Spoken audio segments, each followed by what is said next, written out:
Այսօր ասենք աշխարհն չի հավատում։ Չի հավատում, որովհետև ինքը ասենք նպատակ չունի հոգևորապես դառնալու Աստծուն։ Միթե ես ինչ կուզեմ ասած եղնեմ, միթե քահանաները չլսեցին Հիսուսի հարության համար, որ պահակները գնացին, ասեցին որ հարություն արավ։ Ասեցին որ մենք ձեզի շատ ստակ կտանք, հանկարծ չսեք հարություն արել, ասեք որ իրեն աշակերտները գողացել են։ Սպես մի բան էլ կա,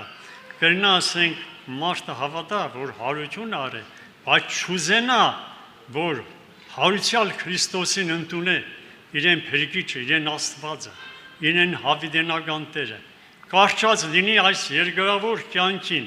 կարճած լինի այս ժամանակավոր կյանքին, կապված լինի աշխարհի բոլոր տեսակի պարաներով, բոլոր տեսակի կապանքներով, սերներ, կախարդված լինի աշխարհի բոլոր տեսակի խապկանքներով։